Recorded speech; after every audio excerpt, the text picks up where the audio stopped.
दोस्तों 10 दिन में पशु परिचर बनने के लिए आपको पढ़ना होगा, जो कि एकदम ही सटीक है। इसे आपको सिर्फ सिर्फ 2 बार रिवीजन करना है और ज़्यादा लोड नहीं लेना है। राजस्थान की भूमि में ऐसा कोई फूल नहीं उगा जो राष्ट्रीय वीरता और त्याग की सुगंध से भरकर नहीं झूला हो। यह कथन किसका है? बताइए। बहुत ही अच्छा प्रश्न है दोस्तों। यह कथन है कर्नल जेम्स टॉड का। यहाँ पर ए नंबर का जो ऑप्शन है वो इसका बिल्कुल सही उत्तर इसमें हो जाएगा, याद रखना। ठीक है, बहुत ही अच्छा कथन है। नेक्स्ट आगे देखिए, यहाँ पे सेकंड नंबर का प्रश्न है, राजस्थान एकीकरण की प्रक्रिया में कुल कितना समय लगा? बताइए, एकीकरण की प्रक्रिया में कुल कितना समय लगा? तो दोस्तों ये 7 चरणों में राजस्थान का एकीकरण हुआ। 18 मार्च 1948 से 1 नवंबर 1956 तक, यानी कि 8 वर्ष 7 माह 14 दिन लगे। ठीक है, यहाँ पर सी नंबर का जो ऑप्शन है वो इसका बिल्कुल सही उत्तर हो जाएगा। 3 नंबर का प्रश्न इसमें देखिए, निम्नलिखित में से किस सामाजिक कार्यकर्ता ने भील जनजाति के लिए जल, जंगल और जमीन आंदोलन चलाया था? निम्नलिखित में से किस सामाजिक कार्यकर्ता ने भील जनजाति के लिए जल, जंगल और जमीन आंदोलन चलाया था? इसका सही उत्तर हो जाएगा दोस्तों इसमें कौन सा? तो दोस्तों वो है इसमें, ये चलाया था मामा बालेश्वर दयाल ने। मामा बालेश्वर दयाल ने दोस्तों ये इन्होंने एक आंदोलन चलाया था, जल, जंगल और जमीन। ठीक है, भील जनजाति के लिए। तो यहाँ पर अपना इसमें राइट आंसर क्या हो जाएगा? बी नंबर का ऑप्शन बिल्कुल सही। नेक्स्ट आगे देखिए, यहाँ पे 4 नंबर का प्रश्न है, निम्नलिखित में से किस क्रांतिकारी को पकड़ने के लिए कोटा है? ठीक है, किस क्रांतिकारी को पकड़ने के लिए कोटा सरकार तथा बिहार सरकार ने एक भारी इनाम की घोषणा की थी? दोस्तों इसका जो राइट आंसर हो जाएगा वो है इसमें, जोरावर सिंह बारट को पकड़ने के लिए कोटा सरकार और बिहार सरकार ने दोस्तों भारी इनाम की घोषणा की थी। यहाँ पर ए नंबर का जो ऑप्शन है वो इसका बिल्कुल सही उत्तर हो जाएगा।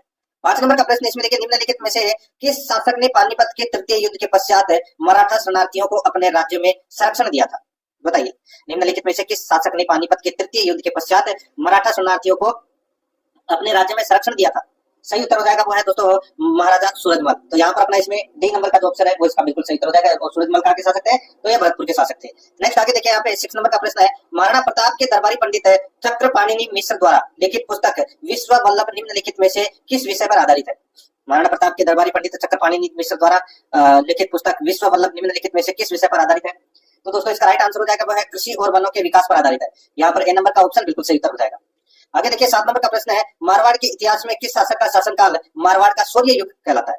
बताइए, किस शासक का शासनकाल मारवाड़ का शौर्य युग कहलाता है? तो इसका राइट आंसर हो जाएगा वो है राव मालदेव का। बी नंबर का ऑप्शन बिल्कुल सही, राव मालदेव का। नेक्स्ट आगे देखिए, यहाँ पे राजस्थान के राजपूत राजाओं ने मराठों की बढ़ती शक्ति को रोकने के लिए हुडा सम्मेलन का आयोजन किया गया था। बताइए, मराठों की बढ़ती शक्ति को रोकने के लिए हुडा सम्मेलन का आयोजन किया गया था। कहाँ पर किया गया था? तो ये दोस्तों वर्तमान में भीलवाड़ा में है ये हुडा। ठीक है, तो ये किया गया था दोस्तों 17 जुलाई 1734 को। 17 जुलाई 1734 को ये हुडा सम्मेलन आयोजित किया गया था, जिसकी अध्यक्षता है वो मेवाड़ के महाराणा जगत सिंह द्वितीय ने की थी। तो इसमें सही उत्तर क्या हो जाएगा? डी नंबर का ऑप्शन बिल्कुल सही। आगे देखिए, यहाँ पे 1857 की क्रांति के दौरान मोती खां सूबेदार शीतल प्रसाद एवं तिलकराम के नेतृत्व में किस छावनी में विद्रोह किया गया था? बताइए दोस्तों, 1857 की क्रांति के दौरान मोती खां सूबेदार शीतल प्रसाद एवं तिलकराम के नेतृत्व में किस छावनी में विद्रोह किया गया? सही उत्तर हो जाएगा वो है दोस्तों इसमें एरनपुरा छावनी में। यहाँ पर सी नंबर का ऑप्शन बिल्कुल सही, एरनपुरा छावनी में। नेक्स्ट आगे देखिए, आमेर के किस शासक को बदनाम शासक कहा जाता है? तो दोस्तों राइट आंसर हो जाएगा यहाँ पे देखिए, सवाई जयसिंह द्वितीय को बदनाम शासक है वो कहा जाता है। तो यहाँ पर अपना इसमें राइट आंसर क्या हो जाएगा दोस्तों? सवाई जगत सिंह द्वितीय। ठीक है, सवाई जगत सिंह द्वितीय। तो यहाँ पर बी नंबर का ऑप्शन बिल्कुल सही हो जाएगा, सवाई जगत सिंह द्वितीय। दोस्तों ये क्या है कि इन्होंने रस कपूर नामक एक नर्तकी से संबंध होने के कारण इन्हें जयपुर का बदनाम शासक वो कहा गया है। राइट आंसर यहाँ पे बी नंबर ऑप्शन सही। आगे देखिए, 11 नंबर का प्रश्न है, मध्य पाषाण काल में निर्मित पत्थर के बने छोटे उपकरणों को कहा गया है? मध्य पाषाण काल में निर्मित है पत्थर के बने छोटे उपकरणों को कहा गया है, क्या कहा गया है दोस्तों? उसको कहा गया है माइक्रोलिथ कहा गया है, माइक्रोलिथ। यहाँ पर ए नंबर का ऑप्शन बिल्कुल सही, माइक्रोलिथ। नेक्स्ट आगे देखिए, निम्नलिखित में से किस सभ्यता से प्राप्त लोहे के अवशेष भारत में लोहा युग के आरंभ होने की सीमा रेखा निर्धारित करने के महत्वपूर्ण स्रोत है? निम्नलिखित में से किस सभ्यता से प्राप्त लोहे के अवशेष भारत में लोहा युग के प्रारंभ होने की सीमा रेखा निर्धारित करने के महत्वपूर्ण स्रोत है? तो दोस्तों इसका राइट आंसर क्या हो जाएगा? वो है इसमें नो है।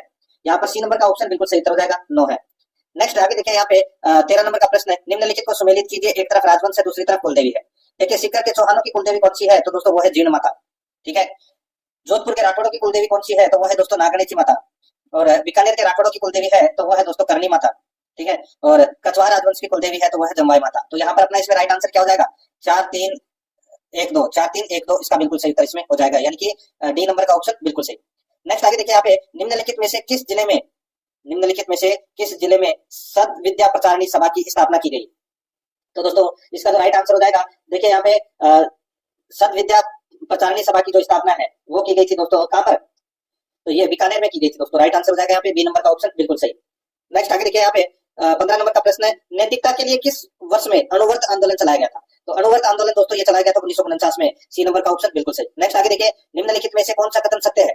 बताइए कौन सा कथन सत्य है? तो दोस्तों यहाँ पर देखिए भवानी सहाय शर्मा का संबंध निशानेबाजी स्पर्धा से है। तो दोस्तों बिल्कुल सही बात है, ठीक है। राइट आंसर हो जाएगा यहाँ पे कथन सही है, ए नंबर का ऑप्शन बिल्कुल सही। और ये देखिए यहाँ पे बीकानेर जिला दे रखा है, गलत हो जाएगा, ये अलवर के है दोस्तों, ठीक है। आगे देखिए दोस्तों, बाकी इसमें गलत दे रखे सारे।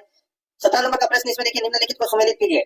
दोस्तों यहाँ पर देखिए एक तरफ क्रांतिकारी दे रखे हैं, दूसरी तरफ उपनाम दे रखे हैं। यहाँ पर आप देख सकते हैं दोस्तों गोपाल सिंह खरवा। दोस्तों गोपाल सिंह खरवा को किस नाम से जाना जाता है? उपनाम क्या है? तो सशस्त्र क्रांति के जनक कहा जाता है दोस्तों इन्हें, ठीक है, यानी कि पहले का 3। दामोदर दास राठी को दोस्तों सशस्त्र क्रांति का भामाशाह कहा जाता है, ठीक है। तो ये हो जाएगा दोस्तों यहाँ पे 4 दूसरे का। और जोरावर सिंह बारठ को दोस्तों, जोरावर सिंह बारठ को राजस्थान का चंद्रशेखर या दोस्तों राजस्थान का अमरदास बैरागी भी कहा जाता है। तो यहाँ पर ये राजस्थान का चंद्रशेखर कहा जाता है जोरावर सिंह बारठ को। और बाल मुकुंद बिस्सा को दोस्तों, बाल मुकुंद बिस्सा को राजस्थान का जतिन दास कहते हैं। तो यहाँ पर अपना इसमें राइट आंसर क्या हो जाएगा? वो है 3 4 2 1, 3 4 2 1 अपना इसमें राइट आंसर हो जाएगा सी नंबर का ऑप्शन बिल्कुल सही। नेक्स्ट आगे देखिए, मेवाड़ प्रजामंडल का पहला अधिवेशन किसकी अध्यक्षता में आयोजित हुआ था?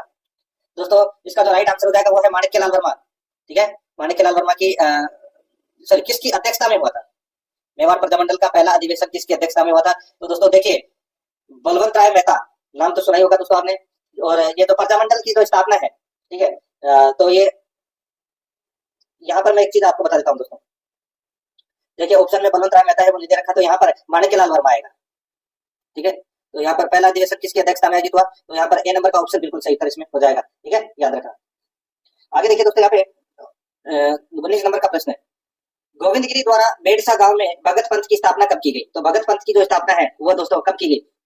तो यहाँ पर इसका राइट आंसर हो जाएगा वो है इसमें दोस्तों, भगत पंथ की जो स्थापना है वो 1911 में की गई थी बेड़सा गांव डूंगरपुर में। तो यहाँ पर अपना इसमें बी नंबर ऑप्शन बिल्कुल सही। नेक्स्ट आगे देखिए, निम्नलिखित में से किस रियासत में सामंतों को 16, 32 और गोल की 3 श्रेणियों में विभाजित किया गया था?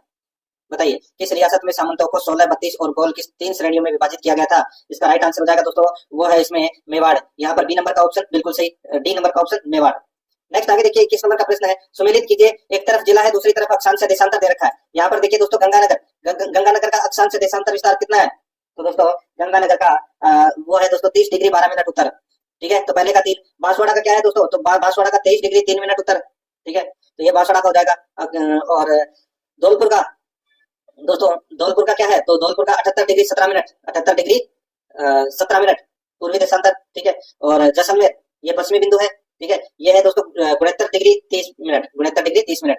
तो यहाँ पर अपना इसमें राइट आंसर क्या हो जाएगा? वो है देखिए 3 1 4 2, 3 1 4 2 अपना इसमें राइट आंसर हो जाएगा, यानी कि बी नंबर का जो ऑप्शन है वो इसका बिल्कुल सही हो जाएगा। आगे देखिए, राजस्थान के वे जिले जिनकी सीमा भारत की किसी अंतर्राज्यीय या अंतर्राष्ट्रीय सीमा से नहीं लगती? बताइए दोस्तों, राजस्थान के वे जिले जिनकी सीमा भारत की किसी अंतर्राज्यीय या अंतर्राष्ट्रीय सीमा से नहीं लगती? तो यहाँ पर इसका जो राइट आंसर हो जाएगा वो है जालौर, बालोतरा, जोधपुर, जोधपुर ग्रामीण, पाली। यहाँ पर सी नंबर का ऑप्शन बिल्कुल सही हो जाएगा। आगे देखिए 23 नंबर का प्रश्न है, अवरोधी बालू का स्तूपों का विस्तार राज्य में सर्वाधिक कहाँ पर है? तो दोस्तों राइट आंसर हो जाएगा वो है पुष्कर में, ठीक है। कहाँ पर है? पुष्कर, सही उत्तर हो जाएगा ए नंबर ऑप्शन सही। नेक्स्ट आगे देखिए, राजस्थान के भौतिक प्रदेशों के बारे में कौन से कथन है वो सही है, वो अपने को दोस्तों यहाँ पर क्या करना है, बताना है। देखिए यहाँ पे अच्छा प्रश्न है ये भी, देखिए यहाँ पे कथन दे रखे हैं, बताना है, कूट भाषा में उत्तर देना है। देखिए राजस्थान के 61.11% भूभाग पर पश्चिमी रेतीले मरुस्थल का विस्तार है, बिल्कुल सही है। राज्य के 11% भूभाग पर अरावली पर्वतमाला का विस्तार है, तो ये गलत हो जाएगा दोस्तों। अरावली पर्वतमाला का जो विस्तार है वो दोस्तों 9% भाग पर है, 11 पर नहीं है, तो ये अपना दूसरा कथन गलत हो जाएगा। राज्य के 23% भूभाग पर पूर्वी मैदानी प्रदेश का विस्तार है, तो दोस्तों बिल्कुल सही बात है। तो यहाँ पे 1 और 3 तो इसमें सही हो गया, चौथा भी देख लीजिए। राज्य के 9% भूभाग पर दक्षिणी पूर्वी पठार का विस्तार है, तो ये भी गलत हो जाएगा दोस्तों। 6.89% पर है ये, ठीक है, दक्षिणी पूर्वी पठार। तो यहाँ पे 9% गलत दे रखा है, तो इसमें क्या सही है? 1 और 3। तो यहाँ पर सी नंबर का ऑप्शन राइट आंसर हो जाएगा।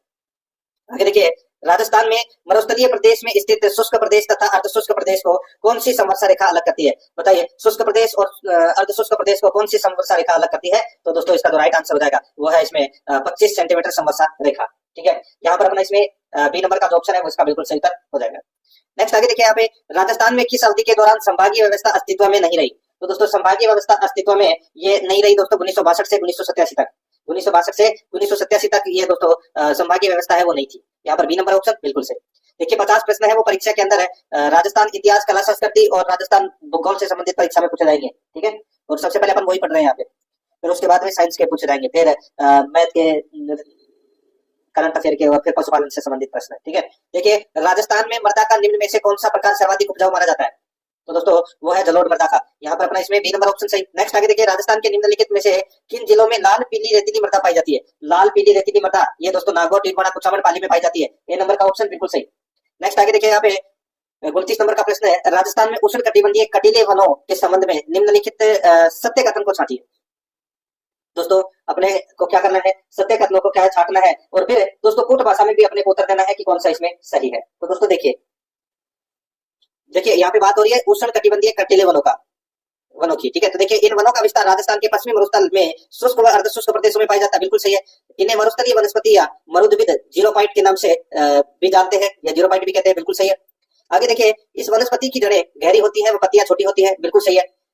इनमें प्रमुख वन सागवान। अब मरुस्थल के अंदर सागवान कहां से होगा दोस्तों, तो सीधा सा इसमें गलत दे रखा है, ठीक है। तो यहाँ पर बांस, सीताफल, ये देखो कितने नाम दे रखे हैं, ये गलत दे रखे हैं ये नाम। तो यहाँ पर अपना इसमें राइट आंसर क्या हो जाएगा, वो है 1 2 3। 1 2 3 इसमें क्या है, सही है। बाकी इसमें दोस्तों देखिए वनस्पति घास भी होती है, तो बेर, बबूल, कैर, नीम, दोकड़ा, रोइडा, खेजड़ी ये होती है दोस्तों। यहाँ पर तो इसमें बांस, सीताफल देखो गलत दे रखा है चौथा। तो 1 2 3 इसमें क्या हो जाएगा, सही हो जाएगा। तो यहाँ पर सी नंबर का जो ऑप्शन है वो इसका बिल्कुल सही उत्तर हो जाएगा। यहाँ पर 1 2 3 इसमें सही है। आगे देखिए, राजस्थान में प्रतिवर्ष 12 दिसंबर को किस स्थान पर वृक्ष महोत्सव का आयोजन किया जाता है। दोस्तों इसका राइट आंसर हो जाएगा वो है खेजड़ली, जोधपुर ग्रामीण में। यहाँ पर ए नंबर का ऑप्शन बिल्कुल सही, खेजड़ली, जोधपुर ग्रामीण में। नेक्स्ट आगे देखिए, राज्य के कितने प्रतिशत भाग पर खुले वन पाए जाते हैं। तो दोस्तों खुले वन है ये पाए जाते हैं कितने प्रतिशत भाग पर, तो 1.28% पर, 1.28% पर खुले वन है वो पाए जाते हैं, ओपन फॉरेस्ट। नेक्स्ट आगे देखिए, यहाँ पे राजस्थान का सबसे ऊंचा बांध कौन सा है। राजस्थान का सबसे ऊंचा बांध है वो है दोस्तों कौन सा, तो दोस्तों इसका राइट आंसर हो जाएगा वो है जाखम बांध, ठीक है। जाखम बांध यानी कि इसकी ऊंचाई है वो दोस्तों 81 मीटर है, और इसकी लंबाई है वो 253 मीटर है, ये भी याद रखना है। तो यहाँ पर अपना इसमें सी नंबर ऑप्शन सही। आगे देखिए, आदिवासियों की गंगा व राजस्थान की कामधेनु के उपनाम से प्रसिद्ध नदियों के लिए सही सुमेलित युग्म कौन सा है। दोस्तों यहाँ पर आप देख सकते हैं राजस्थान की कामधेनु तो कहते हैं चंबल को, और आदिवासियों की गंगा कहते हैं माही नदी को। यहाँ पर डी नंबर का ऑप्शन बिल्कुल सही। नेक्स्ट आगे देखिए, निम्नलिखित नदी समूह में से किस नदी समूह का उद्गम राजस्थान से बाहर है। तो राजस्थान से बाहर तो दोस्तों किसका उद्गम है, यहाँ पर बताइए। तो दोस्तों यहाँ पर इसका जो राइट आंसर हो जाएगा वो है इसमें देखिए आहू, काली सिंध, पार्वती और परबत, इन सभी का उद्गम है वो राजस्थान से बाहर है। तो यहाँ पर डी नंबर का ऑप्शन बिल्कुल सही हो जाएगा। 35 नंबर का प्रश्न इसमें देखिए, भुज झील राजस्थान के किस जिले में स्थित है। भुज झील कहाँ है दोस्तों, तो ये जैसलमेर में है। यहाँ पर सी नंबर का ऑप्शन बिल्कुल सही, जैसलमेर में।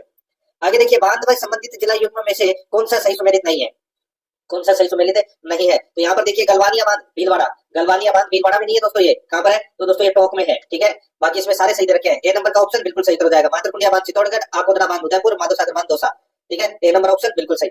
आगे देखिए, यहाँ पे राज्य में ग्रीष्म ऋतु में चलने वाली गर्म तेज हवा क्या कहलाती है। गर्म तेज हवा क्या कहलाती है दोस्तों, इसका राइट आंसर हो जाएगा वो है लू कहलाती है। बी नंबर ऑप्शन बिल्कुल सही, लू।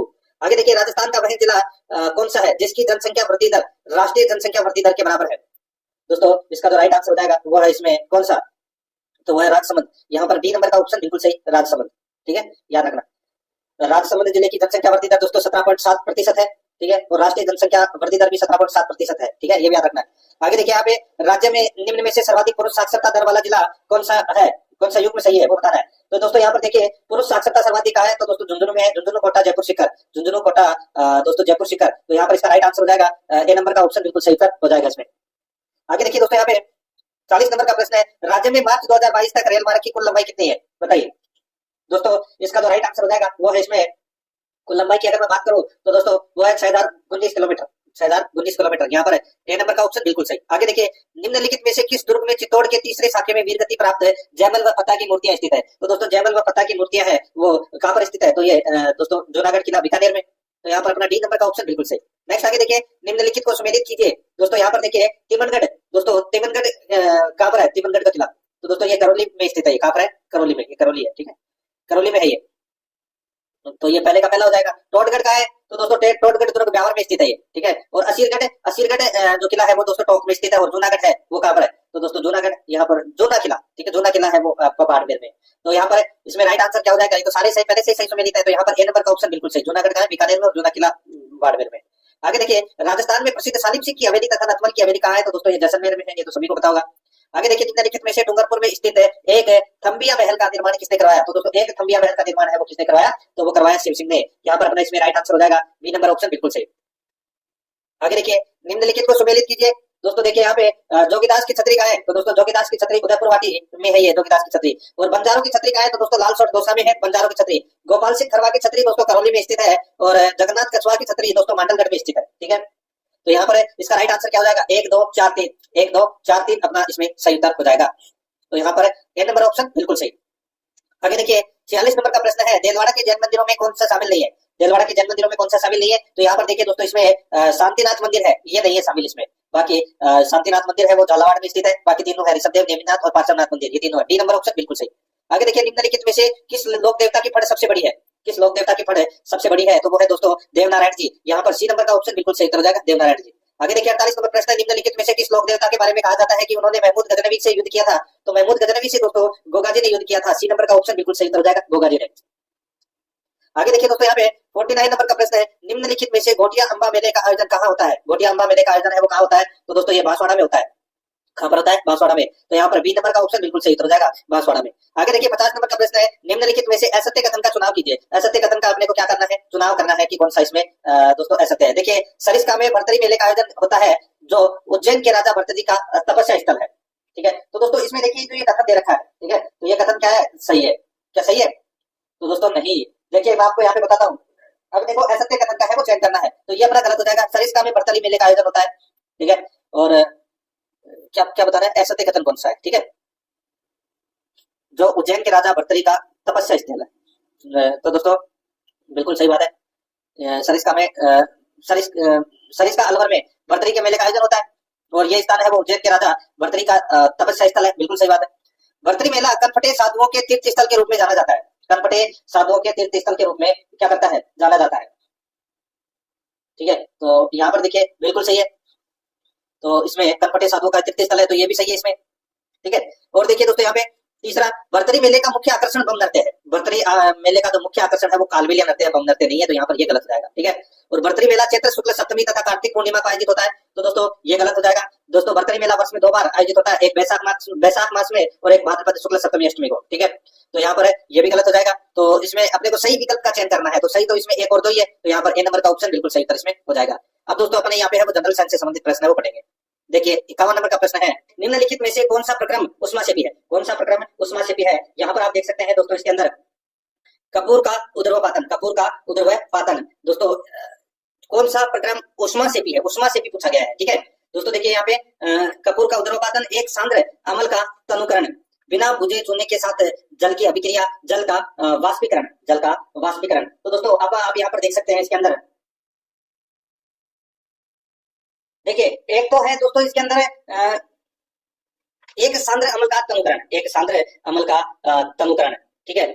और एक है दोस्तों बिना बुझे चूने के साथ जल की अभिक्रिया। ये दोनों दोस्तों क्या है? उष्माशेपी अभिक्रिया है, ठीक है। तो यहाँ पर अपना इसमें राइट आंसर क्या हो जाएगा? 2 और 3 इसमें बिल्कुल सत्य है, यानी कि बी नंबर का ऑप्शन बिल्कुल सही उत्तर इसमें हो जाएगा। आगे देखिए, निम्नलिखित में से कौन सा रासायनिक परिवर्तन है? दोस्तों रासायनिक परिवर्तन कौन सा है? तो इसका जो राइट आंसर हो जाएगा दोस्तों वो है इसमें रासायनिक परिवर्तन दूध से दही जमना, दूध से दही जमना ये रासायनिक परिवर्तन है। डी नंबर का ऑप्शन बिल्कुल सही। आगे देखिए, निम्न में से किसकी आघात वर्धनीयता अधिकतम है? किसकी आघात वर्धनीयता अधिकतम है? इसका सही उत्तर हो जाएगा वो है दोस्तों किसकी? बताइए। तो दोस्तों इसका जो राइट आंसर हो जाएगा वो है सोने की। यहाँ पर अपना इसमें ए नंबर का ऑप्शन बिल्कुल सही उत्तर हो जाएगा। सोना प्रकृति में मुक्त और संयुक्त दोनों अवस्था में पाया जाता है, ठीक है। और ये सर्वाधिक आघात वर्धनीय धातु है, तो यहाँ पर इसमें ए नंबर ऑप्शन बिल्कुल सही। 54 नंबर का प्रश्न इसमें देखिए, बेकिंग पाउडर किसका और किसका मिश्रण होता है? दोस्तों बेकिंग पाउडर है ये बेकिंग सोडा और टार्ट्रिक अम्ल का मिश्रण प्रयुक्त होता है इसमें, ठीक है। तो यहाँ पर अपना इसमें राइट आंसर क्या हो जाएगा? सोडियम हाइड्रोजन बाइकार्बोनेट और टार्ट्रिक एसिड का मिश्रण है दोस्तों बेकिंग पाउडर। तो यहाँ पर अपना इसमें बी नंबर का जो ऑप्शन है वो इसका बिल्कुल सही उत्तर इसमें हो जाएगा, याद रखना, ठीक है। आगे देखिए दोस्तों, यहाँ पे निम्नलिखित में से किसे भविष्य की धातु कहा जाता है? भविष्य की धातु किसे कहा जाता है? तो दोस्तों टाइटेनियम को भविष्य की धातु है वो कहा जाता है। यहाँ पर सी नंबर का ऑप्शन बिल्कुल सही था, इसमें हो जाएगा टाइटेनियम। आगे देखिए, प्लास्टिक कचरे के लिए दी गई सूची में से गलत कथन की पहचान करें। प्लास्टिक कचरे के लिए दी गई सूची में से गलत कथन का अपने को क्या करना है? पहचान करना है। यहाँ पर देखिए, प्लास्टिक का उपयोग खाद बनाने के लिए किया जाता है। प्लास्टिक का उपयोग खाद बनाने के लिए किया जाता है। यहाँ पर अपना इसमें प्लास्टिक कचरे के लिए दी गई सूची में गलत कथन का प्रयोग करना है। तो प्लास्टिक का उपयोग खाद बनाने के लिए किया जाता है, ये गलत हो जाएगा इसमें। पहला ही कथन दोस्तों, प्लास्टिक एक ऐसी सामग्री है जो हल्की, मजबूत और लंबे समय तक चलने वाली होती है। ठीक है, तो ये धातुओं की तुलना में दोस्तों कम महंगे होते हैं, इसलिए इनका घरेलू और व्यावसायिक चीजों में उपयोग किया जाता है। ठीक है, और ये दोस्तों इसको अपन विघटित है वो नहीं कर सकते, केंचुआ और सूक्ष्म जीव है ये विघटित नहीं कर सकते। तो यहाँ पर दोस्तों ये पहला ही कथन है वो गलत हो जाएगा। प्लास्टिक का उपयोग खाद बनाने के लिए नहीं किया जाता है, ये लंबे समय तक चलता है। ठीक है, बिल्कुल सही है। प्लास्टिक को जलाने पर विषैला धुआं निकलता है, बिल्कुल सही। कार्बन मोनोऑक्साइड और कार्बन डाइऑक्साइड दोनों निकलते हैं दोस्तों। यहाँ पर इस प्रश्न का राइट आंसर हो जाएगा ए नंबर ऑप्शन, बिल्कुल सही। 57 नंबर का प्रश्न इसमें देखिए, वायु और सघन माध्यम में प्रकाश की गति के अनुपात को कहा जाता है। वायु और सघन माध्यम में प्रकाश की गति के अनुपात को क्या कहा जाता है? तो उसको कहा जाता है दोस्तों अपवर्तनांक। क्या कहा जाता है? अपवर्तनांक। यहाँ पर डी नंबर का जो ऑप्शन है वो इसका बिल्कुल सही उत्तर इसमें हो जाएगा। 58 नंबर का प्रश्न इसमें देखिए, एक समतल दर्पण में प्रतिबिंब बनाता है, एक समतल दर्पण में प्रतिबिंब बनाता है, तो दोस्तों आभासी और पार्श्व रूप से उल्टा बनाता है। यहाँ पर बी नंबर का जो ऑप्शन है वो इसका बिल्कुल सही उत्तर इसमें हो जाएगा। 59 नंबर प्रश्न है इसमें देखिए, लेंस सूत्र है दोस्तों। लेंस का सूत्र मैं आपको डायरेक्ट बता देता हूँ दोस्तों। लेंस का जो सूत्र होता है, ठीक है, वो होता है 1/f बराबर I बटा V माइनस I बटा U। ठीक है, V का मतलब होता है दोस्तों प्रतिबिंब दूरी और U का मतलब होता है बिंब दूरी। ठीक है, तो यहाँ पर और दोस्तों F का मतलब होता है फोकस दूरी। ठीक है, तो यहाँ पर अपना इसमें ये लेंस का सूत्र है जो कि मैंने आपको यहाँ पे डायरेक्ट बता दिया। आगे देखिए 60 नंबर का प्रश्न है, परावर्तन का नियम आपतन कोण परावर्तन कोण के बराबर होता है, प्रकाश की एक किरण के परावर्तन के लिए सही है। बताइए, परावर्तन का नियम आपतन कोण परावर्तन कोण के बराबर होता है, प्रकाश की एक किरण के परावर्तन के लिए सही है। इस प्रश्न का जो राइट आंसर हो जाएगा वो है दोस्तों इसमें केवल समतल सतह के लिए, केवल अवतल सतह के लिए, केवल उत्तल सतह के लिए। तो यहाँ पर इसका राइट आंसर हो जाएगा उपरोक्त सभी। डी नंबर का ऑप्शन बिल्कुल सही उत्तर हो जाएगा इसमें। 61 नंबर का प्रश्न है, निम्नलिखित में से कौन सा एक अपूर्ण प्रभाविकता का उदाहरण है? कौन सा एक अपूर्ण प्रभाविकता का उदाहरण है? इसका जो राइट आंसर हो जाएगा वो है दोस्तों स्नैपड्रैगन। स्नैपड्रैगन, यहाँ पर सी नंबर का जो ऑप्शन है वो इसका बिल्कुल सही उत्तर इसमें हो जाएगा। ठीक है, याद रखना। आगे देखिए 62 नंबर का प्रश्न है, कौन सा एंजाइम अग्नाशय द्वारा स्रावित नहीं होता? कौन सा एंजाइम अग्नाशय द्वारा स्रावित नहीं होता? इसका राइट आंसर हो जाएगा रेनिन। रेनिन इसमें ए नंबर का जो ऑप्शन है वो इसका बिल्कुल सही उत्तर हो जाएगा रेनिन। ठीक है, आगे देखिए दोस्तों यहाँ पे 63 नंबर का प्रश्न है, एंजाइम नहीं है, तो बताइए कौन सा एंजाइम नहीं है? यहाँ पर देखिए इंसुलिन है वो एंजाइम नहीं है, पेप्सिन है, एमिलेज है, लाइपेज है, लेकिन इंसुलिन एंजाइम नहीं है। ठीक है, इंसुलिन हार्मोन होता है। यहाँ पर अपना इसमें right answer A number option हो जाएगा। आगे देखिए तंत्रिका तंत्र, केंद्रीय तंत्रिका तंत्र में होते हैं। केंद्रीय तंत्रिका तंत्र में क्या होते हैं दोस्तों? मस्तिष्क तथा मेरुरज्जु होते हैं। यहाँ पर बी नंबर का ऑप्शन बिल्कुल सही उत्तर इसमें हो जाएगा। 65 नंबर का प्रश्न इसमें देखिए, रक्त में शर्करा के स्तर में वृद्धि का पता लगाना किसकी कोशिकाओं द्वारा चलता है? रक्त में शर्करा के स्तर में वृद्धि का पता लगाना, यह पता किसकी कोशिकाओं द्वारा चलता है? इसका राइट आंसर हो जाएगा वो है अग्नाशय के द्वारा। यहाँ पर बी नंबर का जो ऑप्शन है वो इसका बिल्कुल सही उत्तर इसमें हो जाएगा अग्नाशय। आगे देखिए, निम्न में से सुमेलित नहीं है, निम्न में से सुमेलित नहीं है वो अपने को यहाँ पर बताना है दोस्तों। देखिए यहाँ पे हीमोफीलिया, लिंग संलग्न अप्रभावी, दोस्तों ये बिल्कुल सही है। सिस्टिक फाइब्रोसिस ये हो जाएगा दोस्तों इसमें ऑटोसोमल प्रभावी, बिल्कुल सही है। डाउन सिंड्रोम एकाधिक सूत्रता 21, बिल्कुल सही है। यहाँ पे टर्नर सिंड्रोम एक्स लग्न, दोस्तों ये अपना इसमें क्या हो जाएगा? गलत हो जाएगा दोस्तों। टर्नर सिंड्रोम मोनोसोमी है, ये कारण होता है इसका। तो यहाँ पर अपना इसमें राइट आंसर क्या हो जाएगा? वो है इसमें एक्स गुणसूत्र होता है। ठीक है, तो यहाँ पर अपना डी नंबर का ऑप्शन बिल्कुल सही उत्तर हो जाएगा इसमें। आगे देखिए दोस्तों, यहाँ पे सूची फर्स्ट को सूची सेकंड से सुमेलित करना है। सूची फर्स्ट में दोस्तों देखिए पोषक तत्व दे रखे हैं और सूची सेकंड में उस तत्व के अभाव द्वारा उत्पन्न रोगों के साथ मिलान करना है। ठीक है दोस्तों, देखिए सबसे पहले आपको पता चल गया होगा आयोडीन की कमी से कौन सा रोग होता है? तो दोस्तों गलगट यानी कि घेंगा रोग होता है। आयरन की कमी से दोस्तों प्रणाशी रक्ताल्पता रोग होता है दोस्तों, ये आयरन की कमी से। और नियासिन की कमी से दोस्तों पेलाग्रा रोग होता है। और विटामिन बी की कमी से दोस्तों सूक्ष्माणु रक्ताल्पता रोग होता है। तो यहाँ पर अपना इसमें राइट आंसर क्या हो जाएगा? वो है इसमें 3, 2, 4, 1, 3, 2, 4, 1 इसका बिल्कुल सही उत्तर इसमें हो जाएगा। यहाँ पर अपना इसमें देखिए 3, 2, 4, 1, ठीक है, ये अपना इसमें राइट आंसर हो जाएगा। तो यहाँ पर है दोस्तों ऑप्शन में देखिए 3, 2, 1, 4 कर लेना यहाँ पे। ठीक है, आगे देखिए मानवों में गुणसूत्र संख्या 21 की त्रिगुणसूत्रता उत्तरदायी है। तो ये किसके लिए उत्तरदायी है? तो दोस्तों ये डाउन सिंड्रोम के लिए। यहाँ पर सी नंबर ऑप्शन बिल्कुल सही उत्तर हो जाएगा। आगे देखिए, किस वैज्ञानिक ने वंशागति का गुणसूत्रीय सिद्धांत प्रस्तुत किया? तो दोस्तों ये किया था किसने? तो ये सटन ने। ठीक है, किसने किया था? वंशागति का गुणसूत्रीय सिद्धांत सटन ने दिया था। तो यहाँ पर डी नंबर का ऑप्शन बिल्कुल सही। 70 नंबर का प्रश्न है, इसमें देखिए सूची फर्स्ट को सूची सेकंड से सुमेलित करना है। दोस्तों बताइए जो ये प्लेग है ये कौन सा रोग है? तो दोस्तों ये एक घातक संक्रामक रोग है। क्या है? संक्रामक रोग है ये। ठीक है, और दोस्तों यहाँ पर देखिए गंजापन है, ये एक कवक जनित रोग है दोस्तों, ये गंजापन। ठीक है, और यहाँ पर ये देखिए जो प्लेग है ये जीवाणु जनित रोग है। ठीक है, प्लेग है वो जीवाणु जनित रोग है। और मलेरिया है ये एक प्रोटोजोआ परजीवी रोग है। और एड्स है ये एक विषाणु रोग है। तो यहाँ पर अपना इसमें राइट आंसर क्या हो जाएगा बताइए। तो दोस्तों इसका राइट आंसर हो जाएगा, देखिए यहाँ पे डीसीबीए। तो यहाँ पर देखिए डीसीबीए, डी नंबर का जो ऑप्शन है वो इसका बिल्कुल सही उत्तर इसमें हो जाएगा। आगे देखिए ऐसी कौन सी धातु ऑक्साइड है जो अम्लों के साथ साथ क्षारों के साथ भी अभिक्रिया करते हैं, तो वो है दोस्तों इसमें एम्फोटेरिक ऑक्साइड। यहाँ पर सी नंबर का ऑप्शन राइट आंसर हो जाएगा, एम्फोटेरिक ऑक्साइड। आगे देखिए 72 नंबर का प्रश्न है, मेंडल ने किस आधार पर युग्मकों की शुद्धता का नियम दिया? मेंडल ने किस आधार पर युग्मकों की शुद्धता का नियम दिया? इसका राइट आंसर हो जाएगा वो है एकल संकर संकरण, मोनोहाइब्रिड क्रॉस नियम दिया दोस्तों। राइट आंसर हो जाएगा यहाँ पे बी नंबर ऑप्शन बिल्कुल सही। 73 नंबर का प्रश्न है, इसमें देखिए किसको बायोगैस कहा जाता है? किसको बायोगैस कहा जाता है? तो दोस्तों बायो गैस है वो मीथेन को बायोगैस कहा जाता है। यहाँ पर बायोमीथेन को बायोगैस कहा जाता है। यहाँ पर बी नंबर का ऑप्शन राइट आंसर हो जाएगा, जिसका उपयोग है वो दोस्तों खाना पकाने के लिए किया जाता है। आगे देखिए दोस्तों यहाँ पे 74 नंबर का प्रश्न है, यदि घोल से धातु ए धातु बी को प्रतिस्थापित करती है तो धातु ए बी की तुलना में अधिक प्रतिक्रियाशील है। तो यहाँ पर अपना इसमें ए नंबर का ऑप्शन राइट आंसर हो जाएगा। 75 नंबर का प्रश्न इसमें देखिए, पहेली की माँ ने गर्म पानी में चीनी घोलकर गाढ़ी चाशनी बनाई। पहेली की माँ ने गर्म पानी में चीनी घोलकर गाढ़ी चाशनी बनाई, ठंडा होने पर चीनी के क्रिस्टल अलग हो गए, यह इंगित करता है। तो दोस्तों यह इंगित करता है भौतिक परिवर्तन, जिसे पुनः परिवर्तित किया जा सकता है। यहाँ पर ए नंबर का जो ऑप्शन है वो इसका बिल्कुल सही उत्तर इसमें हो जाएगा। दीपक चाहर नाम संबंध निम्न में से किस खेल से संबंधित है? सभी को पता है ये क्रिकेट से संबंधित है, क्रिकेट खेलते हैं। सी नंबर का ऑप्शन राइट आंसर। 77 नंबर का प्रश्न है, निम्नलिखित में से उन अपशिष्टों की पहचान करें जिन्हें नगरपालिका ठोस अपशिष्ट के रूप में जाना जाता है। दोस्तों वो है इसमें कौन से बताइए, अच्छा प्रश्न है ये।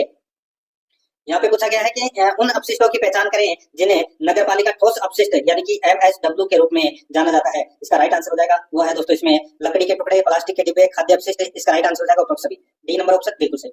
आगे देखिए विदेश मंत्रालय ने आर रविंद्र को हाल ही में किस देश में भारत का अगला राजदूत नियुक्त किया है? तो दोस्तों ये आर रविंद्र को कहां पर अगला राजदूत नियुक्त किया गया है? तो दोस्तों ये आइसलैंड में आर रविंद्र को अगला राजदूत नियुक्त किया गया है। यहाँ पर डी नंबर ऑप्शन बिल्कुल सही हो जाएगा। आगे देखिए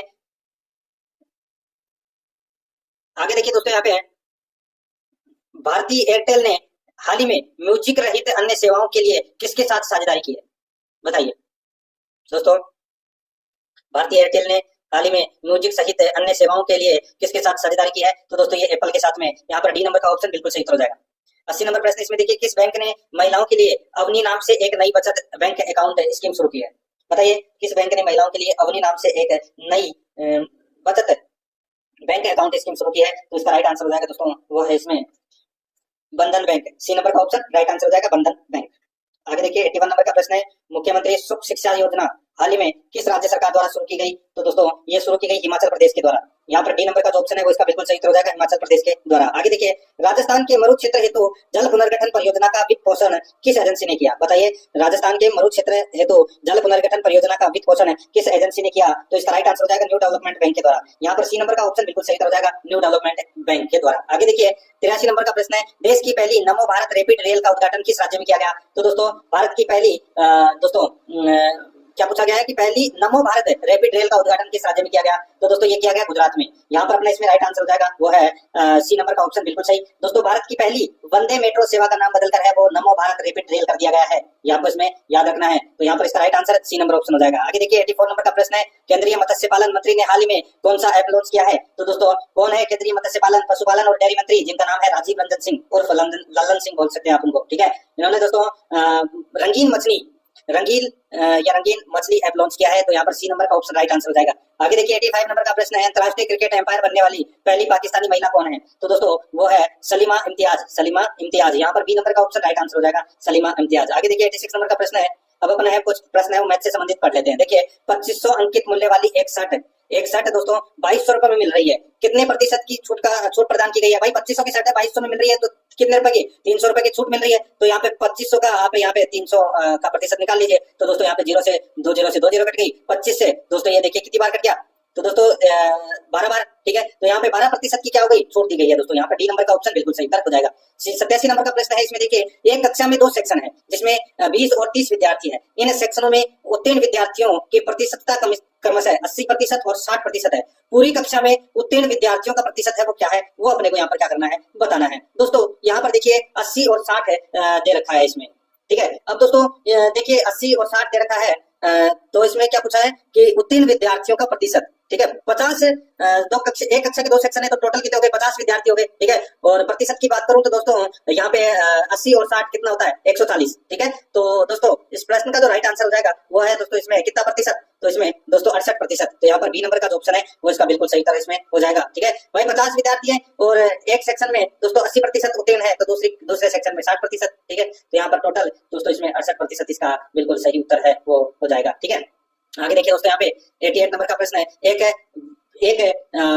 बिजली का बल्ब 4200 रुपए में खरीदा गया, एक बिजली का बल्ब है वो दोस्तों 4200 रुपए में क्या किया गया, खरीदा गया। इसका मूल्य 8% प्रति वर्ष की दर से कम होता है। एक वर्ष बाद इसका मूल्य कितना होगा, एक वर्ष बाद में इसका मूल्य कितना होगा, तो दोस्तों सीधा सा है 4200 इंटू भाई 8% कम हो रहा है तो यानी कि 92 यानी कि 92/100 कर दीजिए, 0 से 0 कट गया, 92 को 42 से मल्टीप्लाई कर दीजिए, आपका राइट आंसर आ जाएगा दोस्तों 3864 है, 3864 है। तो यहाँ पर सी नंबर का ऑप्शन बिल्कुल सही। आगे देखिए 89 नंबर का प्रश्न है। रमेश 75 वस्तुएं 10,800 की खरीदता है, 75 वस्तुएं 10,800 की खरीदता है तथा उनको 5 वस्तुओं के विक्रय मूल्य के बराबर हानि पर बेचता है। एक वस्तु का विक्रय मूल्य है वो क्या होगा, वो अपने को यहाँ पर बताना है। जैसे कि मान लीजिए दोस्तों वस्तु का विक्रय मूल्य है वो अपन ने क्या मान लिया, x मान लिया, ठीक है। और 75 वस्तुओं का क्रय मूल्य यहाँ पर दे रखा है 10,800 दे रखा है, ठीक है।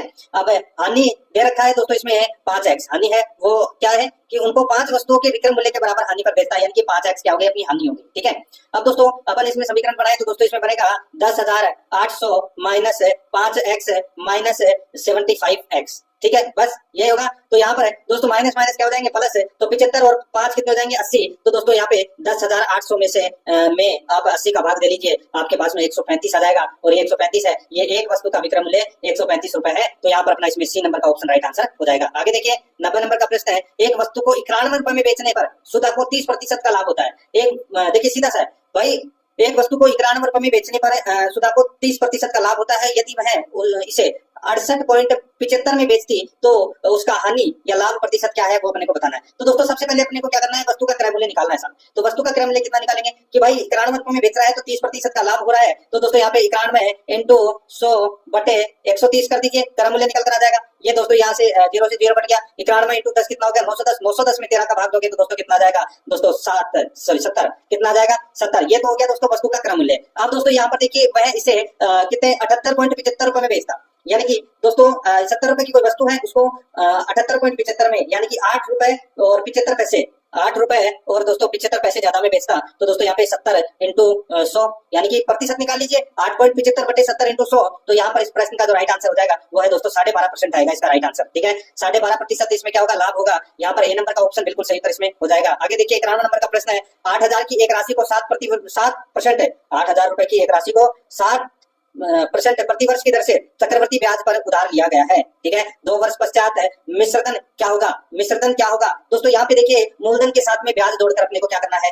बताना है। सीधा सा आप ऐसे भी कर सकते हैं इसको, देखिए भाई 7% यहाँ पर दे रखा है तो इसको आप दोस्तों डायरेक्ट ऐसे लिख दीजिए 8,000 इंटू 107/100 इंटू 107/100, ठीक है। बस ज्यादा कुछ खास करने की जरूरत है नहीं मित्रों।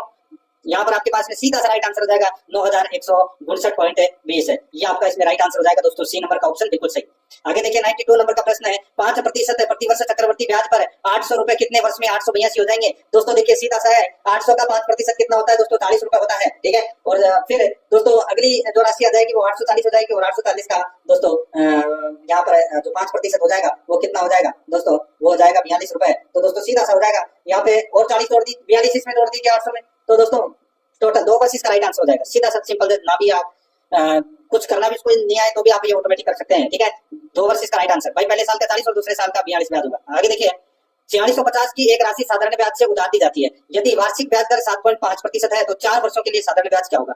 भाई दोस्तों देखिए राशि कितनी है 4,650 रुपए, ठीक है। कितनी है 4,650 रुपए की राशि है। दर यहाँ पर दे रखी है दोस्तों 7.5%, ठीक है। दोस्तों सीधा सा है यहाँ पे देखिए 46 वही मूलधन इंटू समय इंटू 100, तो यहाँ पर 4,650 इंटू 7.5 इंटू समय कितना है 4/100, बस यही है और क्या है, कुछ खास नहीं है इसमें। अगर आप 0 से पॉइंट हटा दोगे तो इधर 0 1 लगा देना। 25 से ये दोस्तों 3 बार कट गया और ये कट गया दोस्तों 40 बार, ठीक है। ये कट गया इससे 10 बार, ठीक है। और ये 0 से 0 कट गया। आप दोस्तों यहाँ पे 465 को आप 3 से मल्टीप्लाई कर लीजिए, ठीक है। आपका राइट आंसर निकल के आ जाएगा दोस्तों 1395 इसका सही उत्तर होगा। यहाँ पर सी नंबर का जो ऑप्शन है वो इसका बिल्कुल सही। आगे देखिए सोमू ने 10,000 की एक धनराशि एक साहूकार से 7% प्रति 6 महीने की दर से साधारण ब्याज पर उधार ली, 3 वर्ष बाद उसे साहूकार को कितनी राशि का भुगतान करना होगा। भाई देखिए यहाँ पे समय है वो 6 महीने का दे रखा है, ठीक है, 3 साल का, तो यहाँ पे समय है वो दोस्तों कितने का हो जाएगा, डबल हो जाएगा, ठीक है। भाई ब्याज 6 महीने में दे रहा है तो 3 साल में कितनी बार देना पड़ेगा, 6 बार। तो दोस्तों साधारण ब्याज अपने को निकालना है दोस्तों सीधा सा 10,000 इंटू समय, सॉरी दर कितनी है 7% इंटू समय है वो कितनी बार, ब्याज कितनी बार चुकाएंगे, 6 बार, तो यहाँ पे 6/100, ठीक है दोस्तों, 0 से 0 कट गया, 100 इंटू 6 कितने हो गए दोस्तों 700, सॉरी 100 इंटू 7 कितने हो गए 700, और 700 इंटू 6 कितने हो गए दोस्तों 4200, ठीक है, कितने हो गए 4200। तो यहाँ पर दोस्तों 4200 है वो अपन क्या करेंगे 10,000 में क्या करेंगे ऐड करेंगे तो कितने हो जाएंगे दोस्तों, ये हो जाएंगे 14,200। यहाँ पर अपना सी नंबर का ऑप्शन राइट आंसर हो जाएगा। 95 नंबर का प्रश्न है, इसमें देखिए 3:5 के प्रत्येक पद में क्या जोड़े कि यह अनुपात 5:6 हो जाए। भाई दोस्तों देखिए यहाँ पे 3:5 दे रखा है, ठीक है, यानी कि 3 और 5 दे रखा है, यहाँ पे अपने को बताना है कि 5:6 कब हो जाएगा ये दोस्तों। अब आप यहाँ पर देखिए जोड़ के देख लीजिए, ऑप्शन के अनुसार मैं आपको बोलूं तो दोस्तों देखिए इसमें आप भाई दो तक तो कुछ होगा नहीं, ठीक है, यानी कि 5 और 6 चाहिए तो 3 इसमें जोड़े तो ये हो जाएगा 6 और ये हो जाएगा दोस्तों 8, तो फिर भी नहीं होगा। फिर दोस्तों 4 जोड़ के देख लीजिए तो यहाँ पे दोस्तों 3 और 4 7, ठीक है, और 5 और 4 कितने हो जाएंगे 9, फिर भी नहीं होगा। फिर दोस्तों यहाँ पे देखिए 5 जोड़ के देख लीजिए तो ये 8 और ये 10, तो ये भी नहीं होगा। फिर दोस्तों 6 जोड़ के देख लीजिए तो ये हो जाएगा दोस्तों 9 और ये हो जाएगा दोस्तों 11, तो यहाँ पर ये भी नहीं होगा। फिर दोस्तों यहाँ पर देख लीजिए अगर अपन 7 जोड़ के देखें, ठीक है, अगर अपन 7 जोड़ के देखें ऑप्शनों के अनुसार मैंने यहाँ पे दोस्तों देखिए 7 ऑप्शन में ले लिया, 3 और 5 अनुपात ले लिया, तो इसमें अगर मैं 7 जोड़ूं तो कितना हो जाएगा 10, और इसमें अगर मैं 7 जोड़ूं तो कितना हो जाएगा, तो 7 और 5 कितना हो जाएगा 12। तो दोस्तों यहाँ पर देखिए इसको काटेंगे 2 से तो ये 5 आ जाएगा और इसको काटेंगे तो 6, तो यहाँ पे 5:6 आ रहा है कि नहीं आ रहा, ऑप्शन में आ रहा है, ऑप्शन उठा के कर लीजिए, सीधा सा राइट आंसर आपके सामने निकल कर आ जाएगा, बी नंबर का ऑप्शन बिल्कुल सही। आगे देखिए 96 नंबर का प्रश्न है, यदि x + y अनुपात y + z अनुपात z + x बराबर 2:3:4 है तो x y z 27 हो, तो दोस्तों z कितना होगा। दोस्तों देखिए ये तीनों का अनुपात है वो दोस्तों कितना है 27 है, ठीक है, तीनों का अनुपात कितना है 27 है। अब दोस्तों यहाँ पर आप देख सकते हैं 2 और 3 कितने होते हैं, 2 और 3 होते हैं दोस्तों, देखिए 2 और 3 5 और 4 9, यानी कि 1 बराबर कितना आएगा दोस्तों, यहाँ पे 1 बराबर आएगा दोस्तों इसमें 3, ठीक है, कितना यहाँ पे देखिए प्लस में दे रखा है ये, ठीक है, तो यहाँ पर है इसका जो राइट आंसर निकल कर आ जाएगा वो आ जाएगा दोस्तों 15, जेड बराबर कितना आएगा इसमें दोस्तों 15 आएगा, ठीक है, यहाँ पर इसका right answer C number option हो जाएगा। आगे देखिए यहाँ पे 7 संख्याओं का औसत 17 संख्याओं का औसत 29 है, तो सबसे पहले अपन क्या करेंगे 29 इंटू दोस्तों 17 करेंगे तो कितना आएगा, तो दोस्तों ये आ जाएगा 493, ठीक है। पहली 9 संख्याओं का औसत 31 है, तो दोस्तों पहली 9 संख्याओं का औसत 31 है, तो यहाँ पे 9 इंटू क्या करेंगे 31 करेंगे तो कितना आ जाएगा, तो दोस्तों ये 279 आ जाएगा, ठीक है। और दोस्तों अंतिम 9 संख्याओं का औसत 27 है, तो दोस्तों यहाँ पे 9 इंटू 27 हो जाएगा, तो 9 इंटू 27 कितना हो जाएगा, तो दोस्तों ये 243 हो जाएगा, कितना हो जाएगा 243, ठीक है, 9 इंटू 27 कितना हो जाएगा 243। अब दोस्तों यहाँ पे देखिए 9 की संख्या, दोस्तों देखिए यदि 9वीं संख्या को बाहर रखा जाए तो शेष संख्याओं का औसत क्या होगा, तो शेष संख्याओं का औसत है वो क्या होगा दोस्तों, यहाँ पर देखिए 279 और 243 को प्लस करके और 493 में से घटा दीजिए, ठीक है, तो दोस्तों अपने पास निकल कर आ जाएगा 29, 9वीं संख्या 29 निकल कर आ गई और शेष बची दोस्तों जो 16 संख्याओं का औसत है वो 493 में से दोस्तों ये 29 है वो घटा दीजिए तो कितना बचा, 493 में से 29 गए तो कितने बचे दोस्तों 464 बचे, और 464 में 16 का भाग दे लीजिए, अपना राइट आंसर निकल कर आ जाएगा दोस्तों 29, ए नंबर का ऑप्शन बिल्कुल सही। आगे देखिए यहाँ पे 5 घंटियां एक साथ बजना शुरू करती है और क्रमशः 4 6 7 8 सेकंड के अंतराल पर बजती है, कितने सेकंड बाद वे फिर से एक साथ बजेगी। 5 घंटियां है वो एक साथ बजना शुरू करती है और क्रमशः 4 6 7 8 और 12 सेकंड के अंतराल पर बजती है, कितने सेकंड के बाद वे फिर से एक साथ बजेगी। दोस्तों यहाँ पर देखिए 4 6 7 8 12, ठीक है, तो दोस्तों देखिए पहले ये 98 वाला देख लीजिए, 8 के पहले 8 गुणकों का औसत है दोस्तों, 8 के पहले 8 गुणकों का औसत है, तो यहाँ पर क्या होगा दोस्तों 8 है 16, ठीक है, फिर 24 है, फिर 32 है, फिर 32 के बाद में दोस्तों 40 है, फिर 48 है, फिर 56 है, फिर 64, ठीक है, ये इनका औसत है वो अपने को निकालना है, तो इन सभी को प्लस कर दीजिए और फिर 8 का भाग दे दीजिए दोस्तों, इसमें 36 राइट आंसर आ जाएगा, बी नंबर ऑप्शन सही।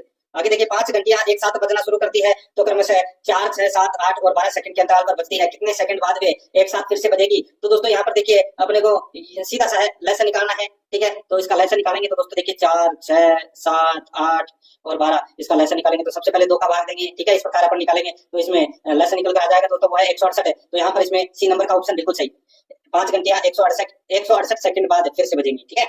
आगे देखिए 3 बर्तनों में क्रमशः 204 136 और 119 लीटर पानी भरा हुआ है, उस छोटे बर्तन की अधिकतम धारिता ज्ञात कीजिए जिससे सभी बर्तनों के पानी को निश्चित बार में पूर्णतया मापा जा सके। दोस्तों यहाँ पर देखिए संख्या दे रखी है 204 136 और 119, ठीक है, दोस्तों यहाँ पर देखिए 204 है, ठीक है। इसको अपन दोस्तों 17 इंटू 12 लिख सकते हैं, ठीक है, 17 इंटू 12 लिख सकते हैं, ठीक है। 136 को अपन दोस्तों 17 इंटू 8 है वो लिख सकते हैं, और 119 को दोस्तों 17 इंटू 7 लिख सकते हैं। तो यहाँ पर देखिए 17 है वो कॉमन आ रहा है, तो यहाँ पर 17 लीटर इसका राइट आंसर हो जाएगा, बी नंबर ऑप्शन बिल्कुल सही। आगे देखिए दोस्तों, यहाँ पे 101 नंबर का प्रश्न है, दूधशाला में बर्तन धोने के लिए ज्यादातर कौन से शोधन काम में आते हैं? तो कौन से शोधन काम में आते हैं? तो दोस्तों सारी शोधक काम में आते हैं। यहाँ पर डी नंबर का ऑप्शन बिल्कुल सही उत्तर हो जाएगा। आगे देखिए 102 नंबर का प्रश्न है, IBR-PI निमोनिया का टीका सबसे पहले किस महीने की उम्र में बछड़े को दिया जाना चाहिए? IBR-PI निमोनिया का टीका सबसे पहले किस महीने की उम्र में बछड़े को दिया जाना चाहिए? तो इसका राइट आंसर हो जाएगा वो है 4 महीने। यहाँ पर बी नंबर का ऑप्शन बिल्कुल सही हो जाएगा, 4 महीने बाद है वो टीका लगवाना चाहिए जन्म के, बी नंबर ऑप्शन सही। आगे देखिए, बछड़े को अपनी माँ के साथ पालना कहलाता है, बछड़े को अपनी माँ के साथ पालना क्या कहलाता है? तो दोस्तों वो सकलिंग कहलाता है। यहाँ पर सी नंबर का ऑप्शन राइट आंसर हो जाएगा सकलिंग, ठीक है। ये सकलिंग क्या है? ये प्राकृतिक विधि है जिसमें बछड़े को अपनी माँ के साथ ही पाला जाता है और उसका दूध पिलाया जाता है। सी नंबर का ऑप्शन बिल्कुल सही। आगे देखिए, 16 डिग्री सेल्सियस पर सामान्य संपूर्ण दूध का औसत विशिष्ट गुरुत्व क्या है? 16 डिग्री सेल्सियस पर सामान्य संपूर्ण दूध का औसत विशिष्ट गुरुत्व क्या है? इसका जो राइट आंसर हो जाएगा वो है दोस्तों इसमें 1.032। यहाँ पर अपना इसमें राइट आंसर क्या हो जाएगा? वो है ये 16 डिग्री दोस्तों सेल्सियस पर सामान्य संपूर्ण दूध का औसत विशिष्ट गुरुत्व है वो 0.32 है। यहाँ पर अपना इसमें राइट आंसर क्या हो जाएगा? बी नंबर का ऑप्शन बिल्कुल सही उत्तर इसमें हो जाएगा, ठीक है। आगे देखिए, यहाँ पे दोस्तों बेदा चरवाहा समुदाय किन देशों में पाया जाता है? तो दोस्तों ये पाया जाता है मिस्र और सूडान में। यहाँ पर बी नंबर का ऑप्शन राइट आंसर हो जाएगा मिस्र और सूडान में। आगे देखिए, गाय में भ्रूण या गर्भ का निवास कहलाता है, तो वो क्या कहलाता है? वो कहलाता है दोस्तों कोविंग, कोविंग बोलते हैं उसे। यहाँ पर इसमें ए नंबर ऑप्शन बिल्कुल सही, कोविंग। नेक्स्ट आगे देखिए, 107 नंबर का प्रश्न है, किस नस्ल के सींग की विशेषताओं में दराती सींग, सुडोल, थुतुन व चमकदार आंखें शामिल हैं? बताइए, अच्छा प्रश्न है दोस्तों। किस नस्ल की सींग की विशेषताओं में दराती सींग, सुडोल, तुतुन व चमकदार आंखें शामिल है? इसका राइट आंसर हो जाएगा वो है सुरती। यहाँ पर सी नंबर का ऑप्शन राइट आंसर हो जाएगा सुरती। आगे देखिए, नर जनन तंत्र में शुक्राणु कहाँ बनते हैं? नर जनन तंत्र में शुक्राणु कहाँ बनते हैं मित्रों? ये बनते हैं वृषण में। यहाँ पर ए नंबर का ऑप्शन राइट आंसर वृषण के अंदर बनते हैं, ठीक है। आगे देखिए, यहाँ पे 109 नंबर का प्रश्न है, कौन सा अधिनियम भारत में वनों के संरक्षण के लिए कानूनी ढांचा प्रदान करता है? कौन सा अधिनियम भारत में वनों के संरक्षण के लिए कानूनी ढांचा प्रदान करता है? इसका राइट आंसर हो जाएगा वन संरक्षण अधिनियम 1980, वन संरक्षण अधिनियम 1980। यहाँ पर ए नंबर का ऑप्शन बिल्कुल सही उत्तर इसमें हो जाएगा। 110 नंबर का प्रश्न इसमें देखिए, किसी कोशिका में मौजूद सबसे बड़ा कोशिकांग कौन सा है? किसी कोशिका में मौजूद सबसे बड़ा कोशिकांग कौन सा है? तो वो है दोस्तों नाभिक है। यहाँ पर बी नंबर का जो ऑप्शन है वो इसका राइट आंसर हो जाएगा नाभिक, ठीक है। नाभिक कोशिका में उपस्थित सबसे बड़ा कोशिकांग है, बी नंबर ऑप्शन बिल्कुल सही। आगे देखिए, दूध के निम्न उत्पादों में से कौन से उत्पाद में वसा की मात्रा सर्वाधिक पाई जाती है? तो वसा की मात्रा है वो दोस्तों घी में सर्वाधिक पाई जाती है। यहाँ पर अपना इसमें right answer B number option हो जाएगा। 112 नंबर का प्रश्न इसमें देखिए, पशु के एक निश्चित भाग को प्रभावित करने वाले रोग होते हैं, पशु के एक निश्चित भाग को प्रभावित करने वाले रोग होते हैं। इसका जो राइट आंसर हो जाएगा वो है स्थानीय रोग। यहाँ पर बी नंबर का ऑप्शन है वो इसका राइट आंसर हो जाएगा स्थानीय रोग, ठीक है। आगे देखिए दोस्तों, यहाँ पे मुर्गी की कौन सी नस्ल असील व मलाई गेम के संक्रमण से उत्पन्न होती है? बताइए, वो नस्ल है दोस्तों वो है रेड कार्निस। कौन सी है? Red Cornish. इसका राइट आंसर हो जाएगा ए नंबर का ऑप्शन बिल्कुल सही हो जाएगा। दोस्तों ये रेड कार्निस मुर्गी है, ये इंग्लैंड में विकसित संकर नस्ल है जो असील व मलाई गेम नस्लों के संकरण से विकसित हुई है। राइट आंसर हो जाएगा यहाँ पे ए नंबर ऑप्शन बिल्कुल सही। 14 नंबर का प्रश्न इसमें देखिए, दुग्ध शर्करा है दोस्तों, दुग्ध शर्करा है, तो दोस्तों दुग्ध शर्करा किसमें है? दुग्ध में कौन सी शर्करा है? तो लैक्टोज शर्करा है, ठीक है। यहाँ पर B number option right answer हो जाएगा, फलों में फ्रक्टोज शर्करा, ठीक है। दाने में दोस्तों यानी कि अनाज में माल्टोज शर्करा और गन्ने और चुकंदर में सुक्रोज शर्करा। यहाँ पे दूध में लैक्टोज, बी नंबर ऑप्शन बिल्कुल सही। आगे देखिए, गाय व भैंस के गर्भित करने की प्रचलित विधि है तो वो कौन सी है? तो वो है दोस्तों रेक्टो वेजाइनल विधि। यहाँ पर ए नंबर का ऑप्शन राइट आंसर हो जाएगा रेक्टो वेजाइनल विधि। आगे देखिए, शरीर पर सफेद एवं लाल रंग के लंबे एवं चमकदार बाल किस नस्ल की बकरी की विशेषता है? शरीर पर सफेद एवं लाल रंग के लंबे एवं चमकदार बाल किस नस्ल की बकरी की विशेषता है? इसका जो राइट आंसर हो जाएगा वो है जमनापरी। यहाँ पर बी नंबर का ऑप्शन बिल्कुल सही हो जाएगा जमनापरी। आगे देखिए, यहाँ पे 17 नंबर का प्रश्न है, बीटल नस्ल है तो दोस्तों ये बीटल बकरी की नस्ल है। यहाँ पर ए नंबर का ऑप्शन राइट आंसर हो जाएगा बकरी की नस्ल। आगे देखिए, मासाई का अर्थ क्या है? दोस्तों मासाई का अर्थ क्या है? तो मासाई का अर्थ है मेरे लोग। क्या है? मेरे लोग। राइट आंसर हो जाएगा बी नंबर ऑप्शन बिल्कुल सही। ये मासाई एक पूर्वी अफ्रीका की चरवाहा समुदाय है, ठीक है। यहाँ पर बी नंबर ऑप्शन सही। आगे देखिए, भारत में निम्नलिखित में से कौन सा वन्यजीव अभयारण्य मायावी हिम तेंदुए की आबादी के लिए जाना जाता है? भारत में निम्नलिखित में से कौन सा वन्यजीव अभयारण्य मायावी हिम तेंदुओं की आबादी के लिए जाना जाता है? इसका राइट आंसर हो जाएगा हेमिस राष्ट्रीय उद्यान, हेमिस राष्ट्रीय उद्यान। यहाँ पर ए नंबर का ऑप्शन राइट आंसर हो जाएगा। 120 नंबर प्रश्न है, निम्नलिखित में से कौन सा कोशिकांग केवल पशु कोशिका में पाया जाता है? निम्नलिखित में से कौन सा कोशिकांग केवल पशु कोशिका में पाया जाता है? इसका राइट आंसर हो जाएगा लाइसोसोम। यहाँ पर ए नंबर का ऑप्शन बिल्कुल सही हो जाएगा लाइसोसोम। आगे देखिए, गर्भर विधि से वसा प्रतिशत ज्ञात करने के लिए दूध की कितनी मात्रा प्रयुक्त की जाती है?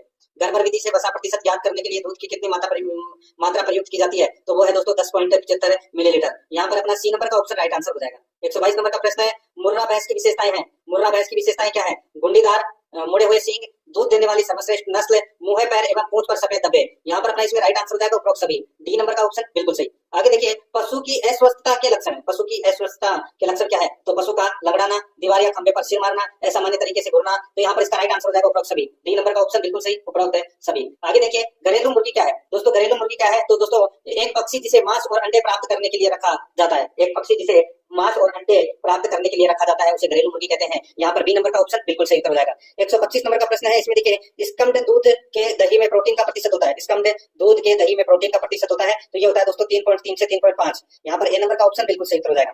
आगे देखिए, गर्भावधि में बछड़ा देने के 15 दिन पहले अनुमानित समय को क्या कहते हैं? गर्भावधि में बछड़ा देने के 15 दिन पहले के अनुमानित समय को क्या कहते हैं? उसको कहते हैं दोस्तों मध्य चक्र। यहाँ पर डी नंबर का ऑप्शन बिल्कुल सही उत्तर हो जाएगा, मध्य चक्र। 127 नंबर का प्रश्न है, इसमें देखिए, कौन सी भैंस के सींग छोटे व जलेबी के आकार के मुड़े हुए होते हैं? तो इसका राइट आंसर हो जाएगा वो है मुर्रा नस्ल के। ठीक है, यहाँ पर अपना सी नंबर का ऑप्शन राइट आंसर हो जाएगा, मुर्रा नस्ल। आगे देखिए, निम्नलिखित में से कौन सा भारत में वन संरक्षण का प्राथमिक उद्देश्य नहीं है? वन संरक्षण का प्राथमिक उद्देश्य दोस्तों देखिए, जैव विविधता में संरक्षण है, मृदा एवं जल संरक्षण है, जलवायु विनियमन है, लेकिन यहाँ पे औद्योगिकरण को बढ़ावा देना ये वन संरक्षण का प्राथमिक उद्देश्य नहीं है। यहाँ पर बी नंबर ऑप्शन बिल्कुल सही हो जाएगा। आगे देखिए, खीस क्या है? खीस दोस्तों आप सभी को पता है कि ये जब मादा द्वारा बच्चा देने के बाद जो प्रथम दूध निकलता है, जो गाढ़ा होता है, ठीक है, उसको बोलते हैं खीस। तो यहाँ पर इसमें ए नंबर का ऑप्शन बिल्कुल सही हो जाएगा। आगे देखिए, ब्रीडिंग मैनेजमेंट के अंतर्गत सम्मिलित है। ब्रीडिंग मैनेजमेंट के अंतर्गत दोस्तों उचित विधि द्वारा ज्ञापन कराना, प्रजनन से संबंधित समस्याओं का समाधान करना, उचित समय पर ज्ञापन कराना, इसका राइट आंसर हो जाएगा उपरोक्त सभी। डी नंबर ऑप्शन बिल्कुल सही। आगे देखिए, आरबीसी का कब्रिस्तान किसे कहते हैं? तो दोस्तों आरबीसी का कब्रिस्तान कहते हैं प्लीहा को। यहाँ पर सी नंबर ऑप्शन बिल्कुल सही। आगे देखिए, अंडे में वायु श्वसन का तात्पर्य क्या है? अंडे में वायु श्वसन का तात्पर्य है वो दोस्तों श्वसन और दबाव समायोजन है। यहाँ पर अपना सी नंबर का ऑप्शन राइट आंसर हो जाएगा। आगे देखिए, भेड़ की चोकला नस्ल की प्रमुख विशेषता क्या है? चोकला नस्ल की जो दोस्तों प्रमुख विशेषता, इस भेड़ का शरीर सुगठित होता है, इस भेड़ के चेहरे का रंग प्राय भूरा या काले रंग का होता है, इसके कान एवं पूंछ मध्यम आकार के होते हैं। इसका राइट आंसर हो जाएगा उपरोक्त सभी। डी नंबर का ऑप्शन बिल्कुल सही। आगे देखिए, निम्नलिखित में से दूध की उपस्थिति पर समरूपीकरण का क्या प्रभाव पड़ता है? दूध की उपस्थिति पर समरूपीकरण का क्या प्रभाव पड़ता है? तो दोस्तों वो है सफेद रंग का दिखना। यहाँ पर ए नंबर का ऑप्शन राइट आंसर हो जाएगा, सफेद रंग का दिखना। आगे देखिए, हिमाचल प्रदेश में पाया जाने वाला प्रमुख चरवाहा समुदाय कौन सा है? हिमाचल प्रदेश में पाया जाने वाला प्रमुख चरवाहा समुदाय कौन सा है? तो दोस्तों इसका राइट आंसर हो जाएगा वो है इसमें गद्दी। यहाँ पर बी नंबर का ऑप्शन बिल्कुल सही हो जाएगा, गद्दी। आगे देखिए, निम्न में से सही सुमेलित कौन सा है? देखिए, भेड़ के मांस को मटन कहते हैं, भैंस के मांस को बफिन बोलते हैं और गाय के मांस को बीफ बोलते हैं। यहाँ पर इसका राइट आंसर हो जाएगा उपरोक्त सभी। डी नंबर का ऑप्शन बिल्कुल सही। आगे देखिए, नए पैदा हुए बछड़े को खीस कितने दिनों तक पिलानी चाहिए? तो दोस्तों ये खीस है, ये देखिए करीबन 10 दिनों तक तो पिलानी चाहिए। ऑप्शन में 10 दिन नहीं दे रखा, तो ज्यादा कौन से दिन दे रखे हैं? 7 दिन। तो यहाँ पर बी नंबर का ऑप्शन राइट आंसर हो जाएगा।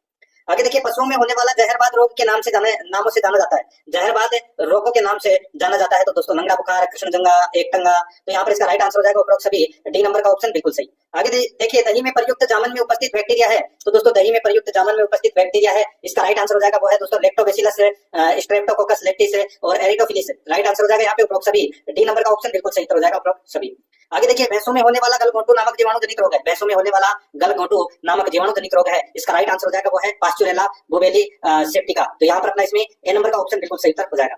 141 नंबर का प्रश्न इसमें देखिए, पशुओं में होने वाला खुरपका मुंहपका रोग से बचाव हेतु प्रयुक्त वैक्सीन है, तो वो वैक्सीन कौन सी है? तो दोस्तों इसका जो राइट आंसर हो जाएगा वो वैक्सीन है दोस्तों एफएमडी वैक्सीन। कौन सी है? एफएमडी। यहाँ पर सी नंबर का ऑप्शन बिल्कुल सही। आगे देखिए, पशुओं में होने वाला एंथ्रेक्स रोग किस रोग कारक के कारण होता है? तो दोस्तों ये होता है बेसिलस एंथ्रेसिस है, रोग कारक के कारण होता है। यहाँ पर अपना इसमें right answer B number option हो जाएगा। आगे देखिए, एक वयस्क गाय के लिए कितने वर्ग फीट क्षेत्रफल को संतोषजनक है माना जाता है? तो दोस्तों इसका राइट आंसर हो जाएगा वो है 20 से 30 फीट है, 20 से 30 वर्ग फीट। यहाँ पर अपना इसमें बी नंबर का ऑप्शन राइट आंसर। आगे देखिए, निम्न विकल्पों में विभिन्न पशुओं एवं उनकी यौवन आरंभ आयु दर्शाई गई है, इनमें सुमेलित नहीं है। दोस्तों यहाँ पर देखिए, घोड़ी की यौवन आरंभ अवस्था है वो 18 से 24 माह है, गोवंश की संकर की है 8 से 18 माह है, बकरी की दोस्तों यहाँ पे गलत दे रखा है 16 से 24 माह है। दोस्तों बकरी की जो यौवन आरंभ अवस्था है वो दोस्तों 6 से 12 महीने है। ठीक है, ऊंट का है, ऊंट की दोस्तों 36 से 60 माह है। यहाँ पर सी नंबर का ऑप्शन राइट आंसर इसमें हो जाएगा। 145 नंबर का प्रश्न इसमें देखिए, भेड़ों के पालन पोषण एवं विकास पर निम्न में से किसका प्रभाव पड़ता है? तो दोस्तों ये प्रभाव पड़ता है किसका? वर्षा, आर्द्रता, तापक्रम। तो यहाँ पर इसका राइट आंसर हो जाएगा उपरोक्त सभी का। डी नंबर का ऑप्शन बिल्कुल सही। आगे देखिए, आरबीसी का जीवन काल होता है, तो दोस्तों आरबीसी का जीवन काल होता है, ये होता है देखिए, वैसे तो मनुष्यों के अंदर सब और अलग अलग पशुओं के अंदर अलग अलग आरबीसी का जीवन काल होता है। जैसे कि मैं यहाँ पे ऑप्शन में लिख देता हूँ, जैसे कि गाय का। ठीक है दोस्तों, गाय के आरबीसी का जीवन काल कितना होता है? तो यहाँ पे 160 दिन होता है दोस्तों गाय के। ठीक है, तो यहाँ पे 160 दिन इसका राइट आंसर कर लेना। ठीक है, गाय का पूछा है मैंने यहाँ पे। मनुष्य का होता है 120 दिन, घोड़े का होता है 145 दिन, कुत्ते का 110 दिन, आरबीसी का जीवन काल, ठीक है। चूहे में 30 दिन का होता है और बिल्ली में 70 दिन का होता है, सब में अलग अलग होता है। तो यहाँ पे आप गाय के आरबीसी का जीवन काल होता है 160 दिन, ठीक है। आगे देखिए, सुरती कौन से पशु की नस्ल है? तो दोस्तों ये भैंस की नस्ल है दोस्तों, ये बी नंबर का ऑप्शन बिल्कुल सही। आगे देखिए 148 नंबर का प्रश्न है, राजस्थान में राइका समुदाय का एक समूह है, किस नाम से जाना जाता है? तो दोस्तों ये जाना जाता है कौन से नाम से? तो ये मारू के नाम से जाना जाता है, सी नंबर का ऑप्शन बिल्कुल सही। 149 नंबर का प्रश्न, इसमें देखिए वायवीय श्वसन के अंतिम उत्पाद कौन से हैं? तो वो है दोस्तों CO2 प्लस H2O प्लस ऊर्जा। यहाँ पर ए नंबर का ऑप्शन राइट आंसर हो जाएगा। आगे देखिए, अंग्रेज सरकार ने जमीन को किस उद्देश्य से खेती की भूमि में बदलने का प्रयास किया? तो दोस्तों इसका राइट आंसर हो जाएगा, वो है राजस्व बढ़ाने के लिए।